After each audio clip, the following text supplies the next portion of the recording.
What's up, everyone, and welcome back to another episode of The Dark Room, where two blind cinephiles illuminate the sided. I'm Lee Pugsley. I'm Alex Howard. And this is a podcast hosted by two legally blind guys for film lovers of all abilities. And today is a super exciting episode.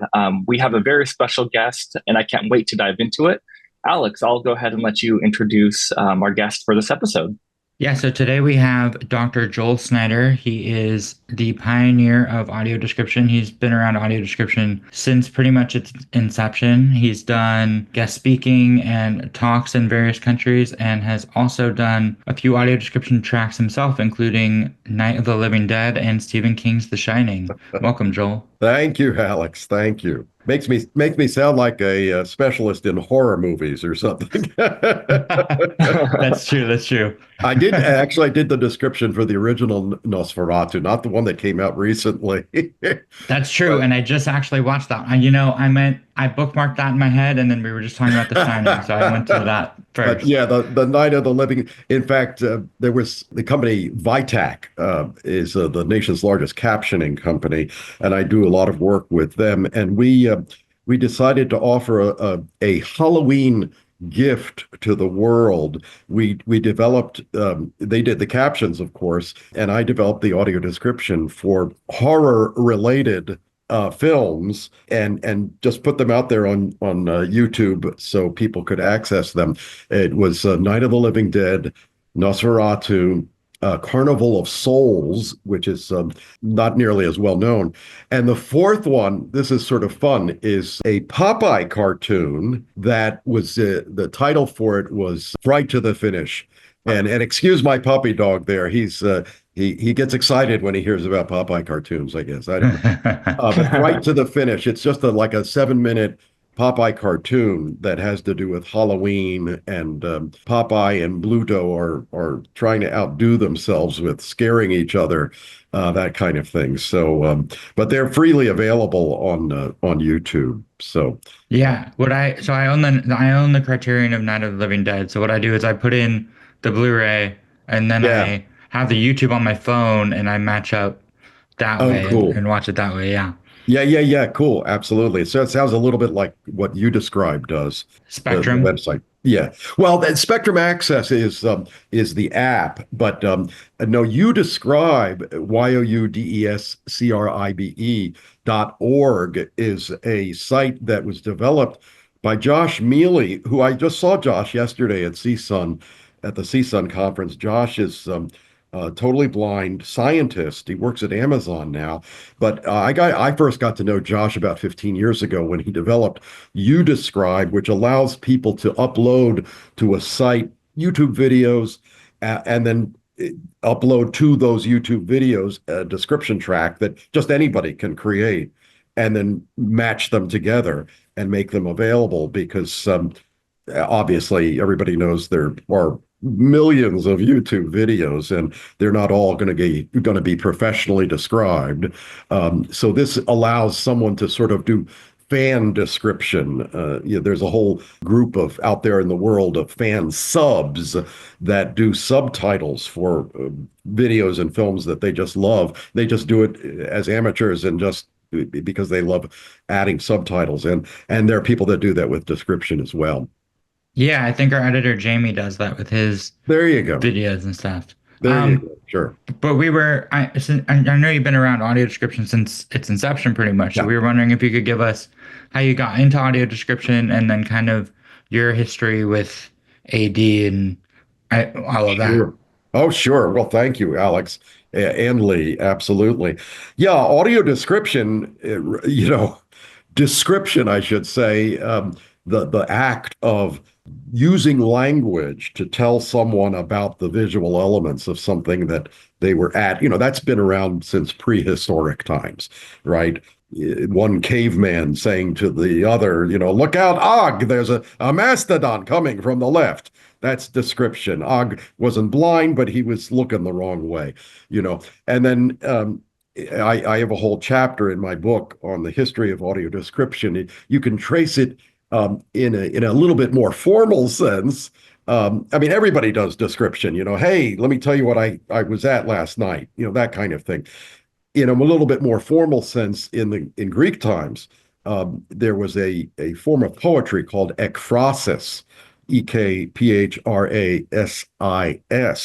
that really was about using words in poetic form to describe a visual image.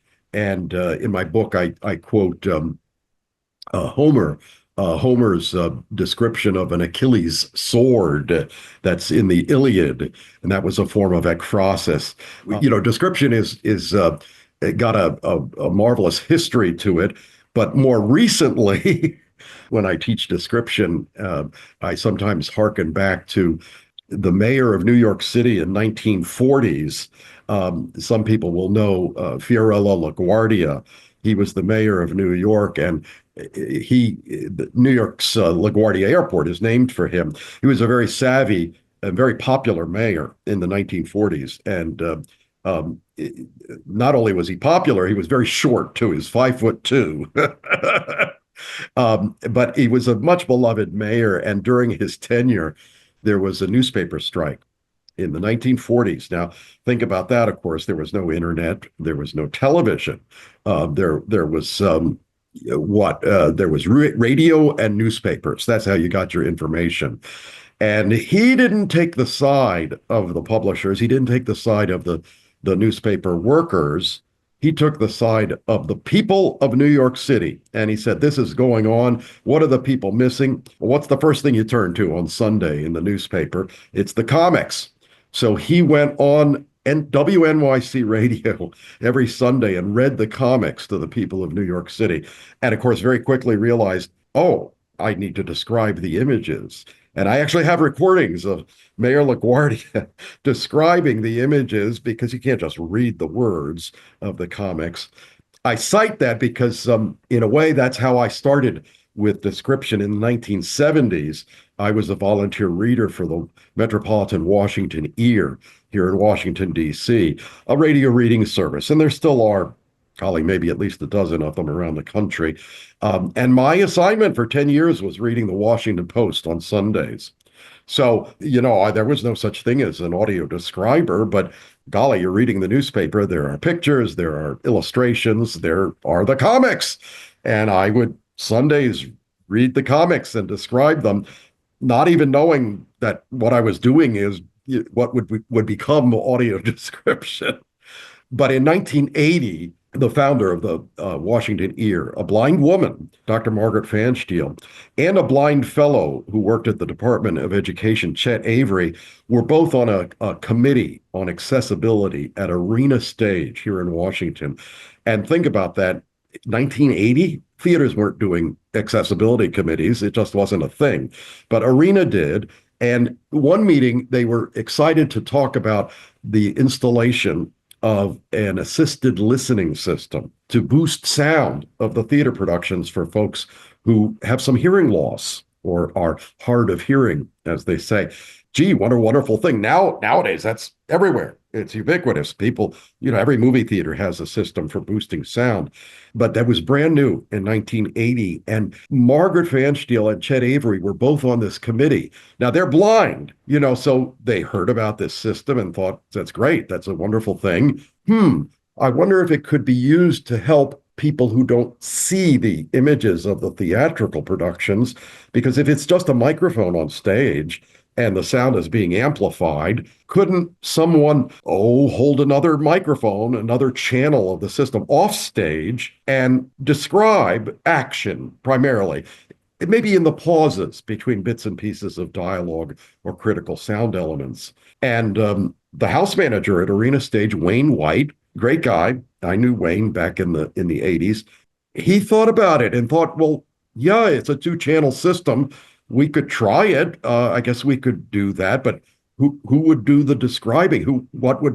How would this work? Well, Margaret ran with the idea. She came back to the Washington Ear and she grabbed me and a few others. I had a background as an equity actor and voice talent already, but also as an English teacher and such, and teaching theater and speech. And So, along with me and a couple of others, we began to hammer out what this would be.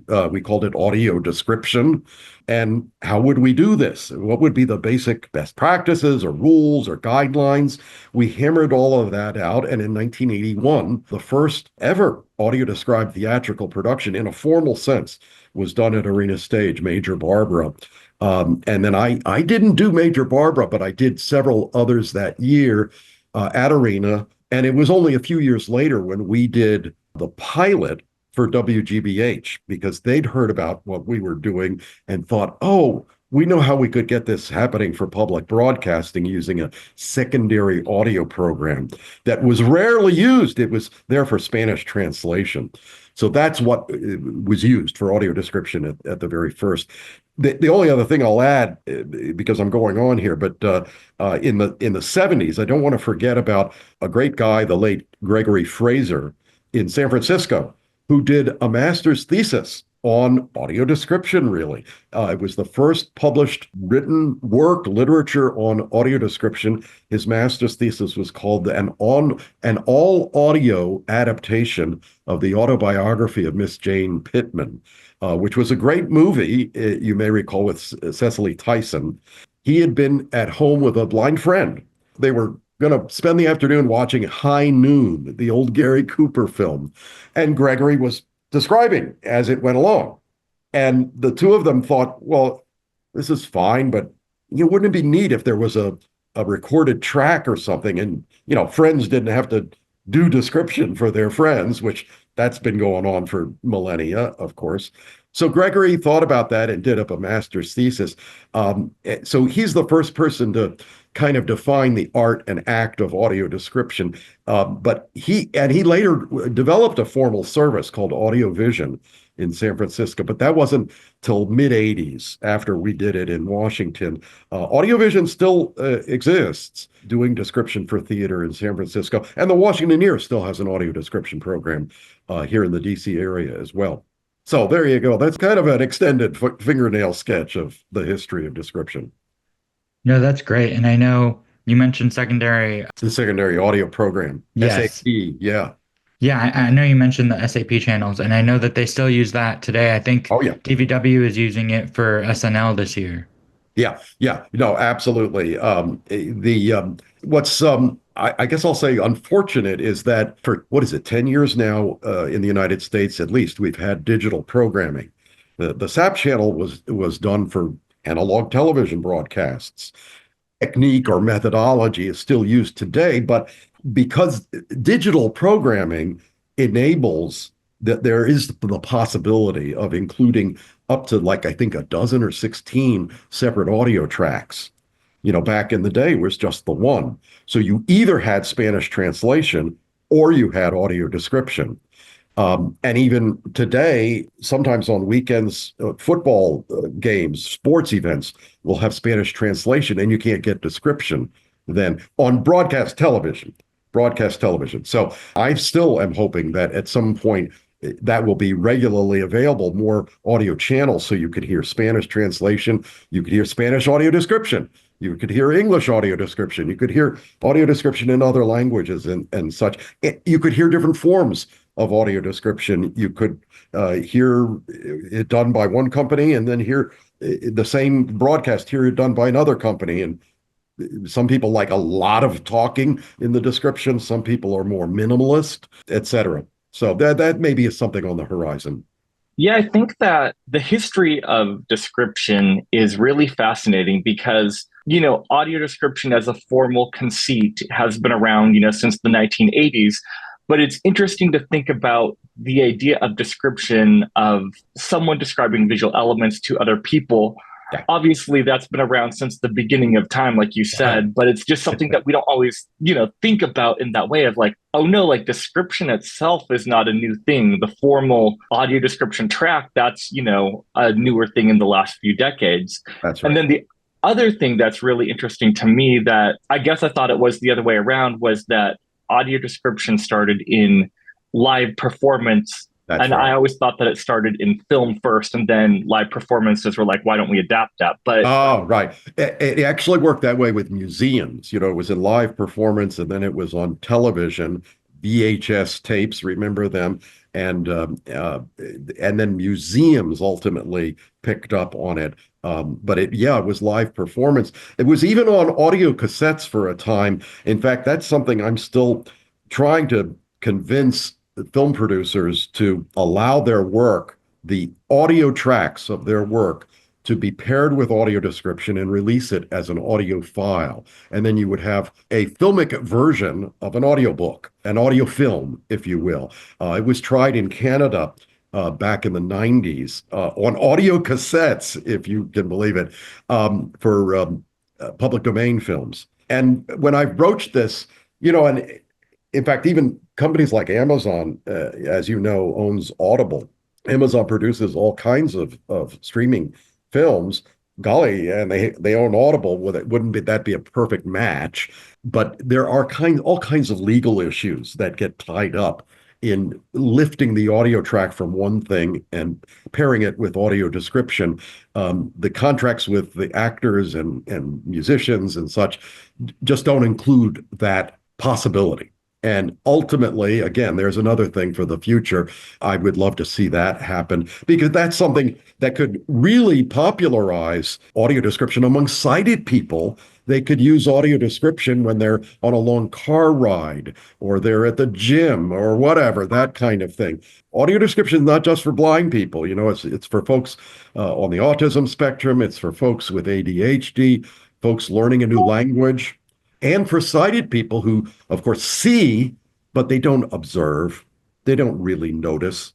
And that's what professional describers are trained to do, is to notice and decide what's most important to describe. So that's the other thing since the 80s and 90s is the development of these best practices or guidelines.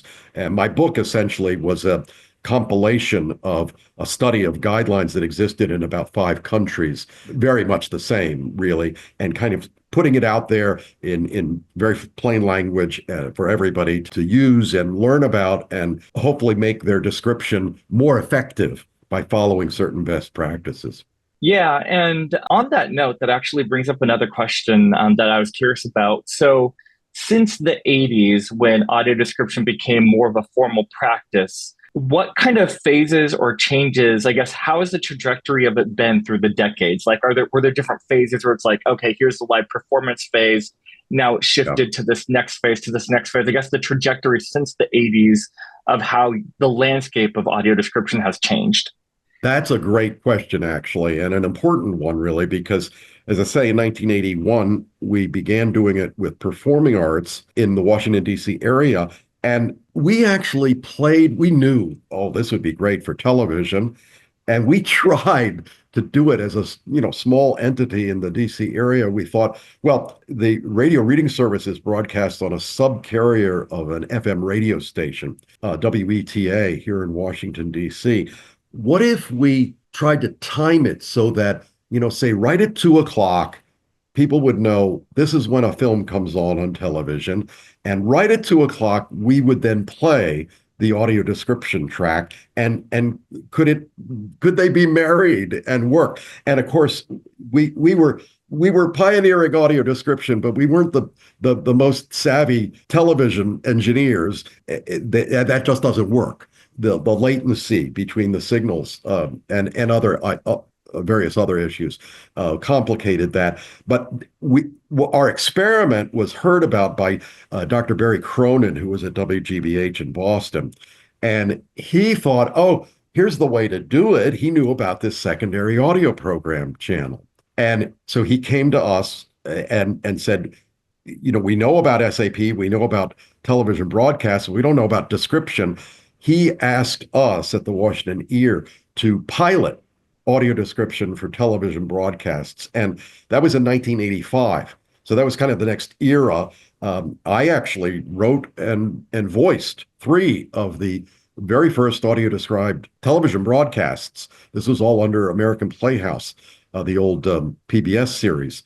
I wrote and voiced the description for The Diaries of Adam and Eve, Native Son, and there was one other piece that I did as well. But then we did about a dozen of them, something like that. And it worked, and WGBH ran with it. And so that was kind of the next era, is having description on a regular basis for certain PBS programs created by WGBH, an independent PBS station. They then, the next era or phase was VHS videotapes. Why shouldn't people be able to rent their tape and just listen and use and watch audio description in their home, which was great, but destined to fade as VHS videotapes, that process faded, partly because of the fidelity of this new DVD format, partly because on VHS videotape, you could only have one audio track. So you either had a tape that had description or you had a tape without description. You couldn't turn it on and off. That meant Blockbuster Video had to have dual inventory. That wasn't going to last. But VHS didn't last either. So the next phase was on DVDs, which was perfect in that you could turn it on and off like director's commentary. And nowadays, of course, DVDs have faded to a great extent. Once it became popular in media, though, that's when things started really percolating in theaters and dance and opera and in museums as well. So really, it took until media got into it for audio description to become more popular, better known. And in fact, the next phase of that, if you will, was the mandate of audio description. And that actually happened in the year 2000. The Federal Communications Commission, of course, has jurisdiction over the public airwaves. And the Congress, back in the year 2000, had asked the FCC to explore the development of audio description for public broadcast. Captioning had already been available for some 20 years or so, or more even, making television broadcasts accessible to people who are deaf. Well, what about people who are blind? So Congress asked the FCC to explore it. And what the FCC did was not only explore it, but they mandated it. They actually issued a rule saying, let's start, let's do it. The 4 terrestrial broadcasters, and by that time there were cable broadcasters, the top 5 cable broadcasters, you have to provide audio description for at least 4 hours a week. And just those top 9 broadcasters in, I think it was 25 jurisdictions. And they started doing it, but it was challenged in the courts by the Motion Picture Association of America, by the National Association of Broadcasters, and perhaps oddly enough, the National Federation of the Blind was a party to that lawsuit saying, hold on, you can't make us make speech. You can't require us to add a soundtrack to these works of art. It's a government overreach. No, we don't believe it's legal. And that lawsuit succeeded really on technical grounds because Congress had not told FCC to start a mandate. They only told the FCC to explore it. And on those grounds, the rule was struck down. So it was no longer required to provide audio description. Now, some networks had gotten into it and begun providing description to a limited degree, and they continued because there was demand, even though it was a brand new thing. Ultimately, that spread to other countries, but it took 10 years before Congress actually passed a law in 2010 that mandated audio description, told the FCC to actually go ahead and mandate it at that same minimal, very minimal level, not even 1% of all broadcasts. But it was in place in 2010. President Obama signed the legislation, and it became effective in 2012. So that was sort of the next era. If I had to break things into phases or eras, I think at that point, people were beginning to establish guidelines and best practices. My book came along in 2014. So we were beginning to grow up as a field and become more professional. The American Council of the Blind, separate from the National Federation of the Blind, the American Council of the Blind really embraced audio description. They just loved it and wanted to boost it. And I worked with them to start something that we called the Audio Description Project about 15 years ago, about 2010. So right about when the mandate went in. And now the Audio Description Project has all kinds of activities that it pursues. Its most visible element is the website, adp.acb.org, where you can find out what's on television right now with description, what streaming services are offering it, what performing arts space in your state, what museum in your state. And there's loads of articles and historical artifacts. Gregory Fraser's master's thesis is posted on the website, all of that. So I directed the Audio Description Project for about 10 years, and I've stepped back now. I still teach the Audio Description Institute for the project and help with various other aspects. But it's going strong as a function of the American Council of the Blind. So that's another era. I guess the only other thing I would add as far as another phase or era is that about 15, 17 years ago in Europe, there were already programs, academic programs for the study of audiovisual translation, which really meant subtitling and dubbing. Most commercial media came from the United States, films, entertainment, and it was all being shared around the world, but not everybody was speaking English. It had to be dubbed into French or German or Italian or subtitled into those languages. Well, about 17 years ago, the heads of a half a dozen of those audiovisual translation programs teaching audiovisual translation in the university level, they heard about description. They invited me to a gathering of their group in Leiria, Portugal, and we spent a week or two talking about description, considering best practices, training, etc. And from that, developed actual courses of study for audio description. My own PhD is from a program that I helped start at the university in Barcelona. That was in 2013. And now it's going in about, at least half a dozen universities have formal graduate programs where people can major in the development of audio description and get master's degrees and PhDs and that sort of thing, do that kind of research. And that's going strong. In fact, next week I will be, for the fourth or fifth time now, at a conference in Barcelona called ARSAD, A-R-S-A-D, the Advanced Research Seminar in Audio Description. And it's a gathering of several hundred folks from all around the world who are interested in description, who have written about it, who practice audio description. And so I will be there presenting along with, in the States, usually people like Matt Kaplowitz from Bridge Multimedia attend, a couple of academics perhaps, but it remains kind of, the study of audio description remains kind of a European phenomenon. As much as I've tried to get universities here in the States to begin doing it, I've begun some of that work at George Mason University in Fairfax, Virginia. And in fact, they've begun to establish if I do say so myself, the Dr. Joel Snyder Audio Description Archive, because I have over 40 years of scripts and material and literature and such. And they've taken all that material and they're beginning to sort it and catalog it and document it. And we hope that there will be contributions over the years from other countries and other producers of description here in the States, and be a real research center online primarily for people to study audio description and learn more about it. There's a kind of a bit of a lengthy, I went on a bit, but a history of the phases of the development of audio description. No, that's really great. Thank you. And I know now, so when did you see movie theaters really start embracing it? I feel like I didn't really hear a lot about audio description till about 2010 or so. Right. But right.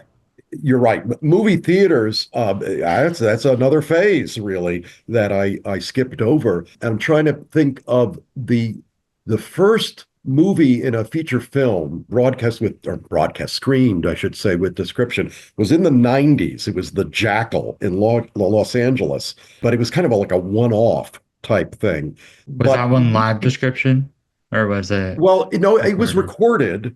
recorded, but that's interesting that you mentioned that, Alex, because in the 90s, there were I know in Columbus, Ohio, there was a group there that made film screenings accessible, but you couldn't just go to any screening. You went to a particular screening where there was a live audio describer using the same equipment used in live theater, and that person would have developed a script and would be speaking it into a handheld steno-mask microphone, and people would have receivers and hear it. So it was done live, and that's not done very often. Although when I teach description, I discovered I've worked with description in over 60 countries now, and in Indonesia they actually have something called cinema whisperers. I'm not sure it exists any longer, but it was certain screenings once a month where blind people could go and bring your friends, and everybody was whispering to each other, what's going on the screen. In fact, deaf people used to do that too. Once a month, there was a deaf screening in the movie theater that had captions.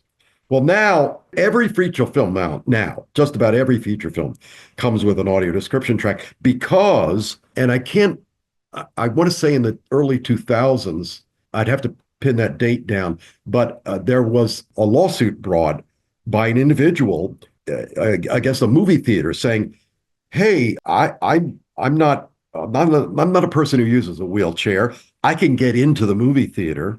The idea of ramps making the movie theater physically accessible, that was well accepted. But okay, I'm blind, I'm deaf, I get into the movie theater. It's not programmatically accessible. So in response to that lawsuit and concern, structured negotiations occurred. And under the Americans with Disabilities Act, the movie producers realized, whoa, they're going to have to get on board because you can't expect every movie theater to develop description and captions for every film they show, obviously. So the movie theaters got on board. And in the same way, streaming services, you all know that, for instance, Netflix, not only do they offer description, but they offer it in multiple languages. Well, initially, it took some real negotiation with the American Council of the Blind to get them to accept it and understand that this would be a worthwhile thing, morally right to do, but actually something that would just make them more profitable and more inclusive. And they not only did they ultimately embrace it, as I say, they do description in multiple languages, as does Amazon to a certain extent, and Disney and other streaming services. Now, multiple streaming services offer description. I did a survey 3 or 4 years ago with the World Blind Union, and we learned that audio description in some manner was available in 71 countries. And that's largely because of streaming. In most of those countries, they were starting to develop description in theater and such, but most of those countries at least had access to streaming packages that had description. So they knew about description through that. And hopefully from there, that, as Lee, as you mentioned earlier, that will jumpstart description in performing arts spaces in those countries and with other kinds of events. I've obviously done thousands of description tracks for videos and films and performing arts, but I've also described weddings. I've also described sporting events, rodeos, parades, circuses. I've described even funerals. So wherever the visual image is important to an understanding, he points to his head, and an appreciation, his hand is on his heart, of the image. Description can be and should be everywhere and can help multiple populations. I agree with that. The description should be everywhere. And there's so many benefits beyond just for the blind and low vision communities, for so many other people as well. And I'm curious then to know, as we look forward to the future of audio description and description in general, what areas do you identify where there's room to grow, and what kind of improvements or changes would you like to see going forward in the audio description landscape? Well, that's also a great question, Lee. The first thing that occurs to me is, first couple of things really are technical issues. I think this came up briefly earlier, but I think the future of audio description delivery is in the smartphone. More and more people have smartphones, have the capability to download tracks to their phone. And the American Council of the Blind worked with a small company called Activision a number of years ago, whereby they developed an app, the app that people could download to their phones and then download to that phone app the audio description track for a film. And what the app did, when the film started in the movie theater or at home, you could press a button and it automatically syncs the audio description to the audio from your television or from the movie theater. Ultimately, that app was purchased by Charter Communications and Spectrum Access. It's called Spectrum Access now. And they provide that service through your own smartphone, maybe to some 600 films, which is a drop in the bucket. They have to get past some legal hurdles, I think, to make it even more available. But I think that's going to ultimately be part of the future for description because, even today, Lee, you and Alex probably know this. If you go to a movie theater, you're eager to see this new film. It has description. You go to the movie theater and the usher, the ushers, there's turnover every 2 weeks or something, right? So you say, I want to be able to hear the audio description. And they say, you want what? They don't really know, or they think you mean boosting sound. So they give you a headset that's set for boosting sound, whereas you have to set it differently to receive the audio description. So you as a blind person, you're in the movie theater and you're not getting the description. You have to go back and complain and they have to check it. Maybe the batteries are low. They haven't recharged it. I know blind people with stacks of free passes to movie theaters because, oh, I'm so sorry it didn't work out. Here's a free pass. You can come back next week. And they still won't have the equipment working. Well, they have to maintain equipment because not everybody has a smartphone. But ultimately, I really think the smartphone is the way to go. Boy, especially since post-COVID, do you really want to be using headsets and earbuds that multiple other people have been handling, et cetera, et cetera? So best to use your own phone to access the audio description. I think that's a big step that's on the horizon. I think for broadcast television, hearing streaming services, hearing description in 5.1 sound, as opposed to simple mono track, is something that will become more available. That'd be great. Yeah. Audio films, as I mentioned, I think ultimately I can't imagine that there aren't movie producers movie production companies that wouldn't welcome, say, offering an audio only version of their film for, say, $1 per download. It's free money for them. They already have the material. Maybe they have to redo some legal contracts, but I think that's on the horizon as well. So, and understanding audio description as a tool for building literacy. They've long since, there have been many studies that talk about closed captioning and how closed captions helps them learn English by seeing the language. In the same way, a person learning English hears language, hears synonyms, here's different vocabulary, here's similes, here different language concepts. It helps them learn a language. For 6 years, I led a team that did the description for Sesame Street on television. And we heard about that all the time, that blind kids were learning more. They were not just blind kids, any child listening to Sesame Street with the audio description was developing a more sophisticated sense of literacy because they heard different words and such. So that was and that was thanks to the Department of Education funded that project. And as they have for many children's programs for a number of years, hopefully that funding will remain. The Department of Education is the principal funder of something called the Described and Captioned Media Program.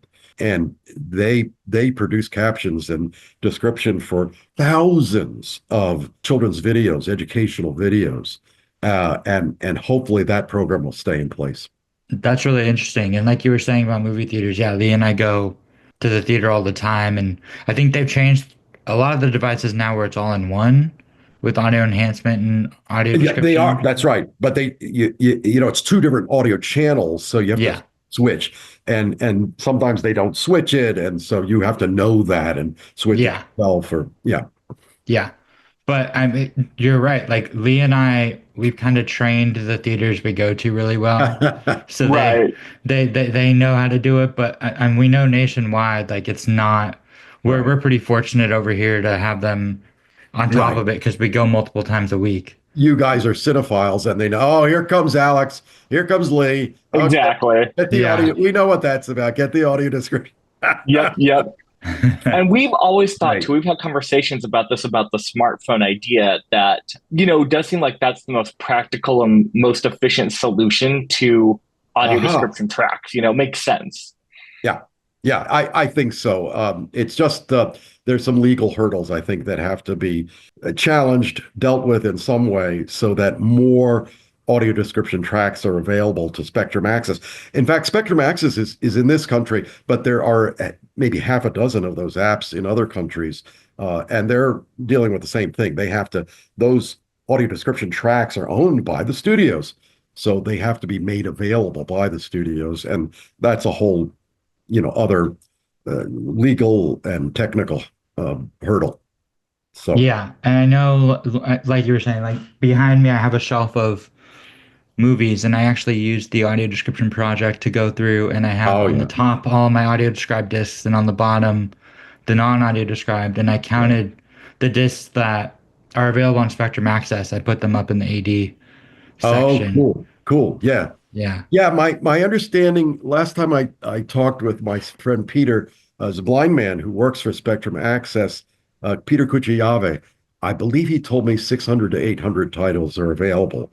But even that is a drop in the bucket. The audio description project lists description being available on close to 15,000 DVDs now, or digital services. The audio description project doesn't actually provide the description, but it's a place where you're clearinghouse where you can say, that movie has description and it's available on Amazon, or it's available on Disney, or what have you. So Yeah. And we usually link it in our description, and I know they link to our podcast on their yep. website too. Yep, that's right. There's a whole page that lists podcasts because there are at least a half a dozen podcasts now that have to do with audio description. Yeah, the audio description project, I go there all the time to check on Oh, great. different titles to see if they're described. And Yeah. it's just so helpful to know where to find them too, because media travels all the time from one place to another place. And just because it had audio description on one platform doesn't always mean it will have audio description on another platform. Oh, And yeah. hopefully we'll improve that too. Oh boy, that's a great point because that really shouldn't be. That is another issue that the ACB is pursuing, this notion that if it's created once, it should travel with the work, no matter what the format. Because we were talking before the broadcast that I did the description for Stephen King's The Shining, but that was for television broadcast. Where is that track now? I have a copy of it, but does it still exist? No, somebody probably redoes it the next time a description is needed when it's being broadcast or something like that. I remember doing description. I did description for two of the Star Wars films, but they were for the first television broadcasts of them. So once the broadcasts are done, where are they now? Thank goodness they were also produced for the theatrical screenings, and they may or may not have been reproduced for the DVDs and the streaming services. But yeah, it's a little odd that, and we end up with 3 and 4 versions of audio description for a particular film. And that maybe that's a good thing in one sense. Economically, probably doesn't make a whole lot of sense, but Yeah. there should be some more consistency in that sense, perhaps. Do you remember when you did Star Wars? Did Han shoot first in your version? Did it haunt me? No, did Han shoot first in the version you did? Hans. I did description for Empire Strikes Back and Return of the Jedi Oh, okay. when they were broadcast on for the first time. I think it was ABC. So this is a way back. But no, I love the whole series. I've seen all of them, and was honored to be able to do the description for 2 of them, at least for broadcast television. That's awesome. Yeah, they probably have remastered it. Oh yeah. a couple times, yeah. Yep. Yep. But so this will be a tough question for you, but I think it'll Uh-oh. be a fun one. So I know you started as a voice actor, and you've obviously become a huge advocate for description and Sure. done public speaking and all of that. But if you could choose one part of the process of audio description, what is your favorite part of the process to participate in? Oh my. Well, I teach audio description, and I think I mentioned the Audio Description Institute as part of the ADP. In fact, we have our 25th Audio Description Institute week after next in late March of 2025. The Institute focus, and we have a faculty of 5, 6 people, 2 or 3 people who are blind on the faculty. The Institute focuses mostly on the writing of description. We do spend some time talking about and practicing with the voicing of description. There are basically 3 aspects to audio description production: the writing, the voicing, and the audio editing. So it's tough for me to choose between the writing and the voicing, which is the area that I love most or something, because I don't personally do the writing of description for too much these days because I'm away training or traveling and such, and speaking, but I hire people who have been trainees of mine. I have at least half a dozen writers who do freelance writing for me, and I oversee that. I voice a lot of the description that comes out of my own shop, Audio Description Associates. But we're a small company, really, and I use female voice talents. I use blind voice talents an awful lot too. But we keep it small because I don't want to become a factory of audio description, churning it out. We're a little more specialized. And then the audio editing is something that is, beyond me, really. I mean, I know enough about it to be dangerous. That's it. But it's still today when you say audio editing to me, I think of a reel-to-reel tape and a razor blade. And that's because I did a little bit of that kind of thing when I was a kid. And that's how you did audio editing. But it's all digital, of course, has been for years. And I have a marvelous group in the DC area called Dominion Post that does most of my editing. You guys probably know Tristan Snyder, who's in Minneapolis now. He does audio editing for me. He's totally blind. He also does voicing of audio description. Some of the best voice talents for audio description are totally blind. Some of the best audio editors are totally blind. And more audio description producers are doing what they should have been doing from the very beginning, is using people who are blind who know audio description. It's not just that you're blind, it's that you have that perspective and you really know description, like a Tristan, like an Alex Howard, like a Lee Pugsley. Those people are top consultants, quality control consultants. And some even do the quote unquote do the writing with an accommodation of maybe a sighted person who's filling them in on some images. There's absolutely no reason why a blind person can't be a tremendous writer and know about language. They need access to the visual images. That's another part, as an accommodation, if you will. I don't know. The writing is probably where I spend most of my time speaking about description and training describers. But the vocal skills are very much a part of it. 99% of all description is aural, A-U-R-A-L, he points to his ear, and oral, O-R-A-L, he points to his mouth. I have had on occasion done a couple of films where the audio of the film and the audio description was brailled. So it was then made accessible that way to a deaf blind user who was essentially reading the film as it went along. So that's an example of audio description that's not audio, but that's relatively rare. Definitely. And yeah, on a side note, we actually have had Tristan on our podcast. Oh, cool. A few times, I think twice now. Yeah, he's great. Absolutely. By the way, I just as one other side note, I just came back from speaking at the CSUN conference, the Assistive Technology Conference in Los Angeles. And my presentation was all about AI and AD, for good or ill. And I think there's no denying that artificial intelligence, we are on the cusp of its dominance in so many areas of life, including description.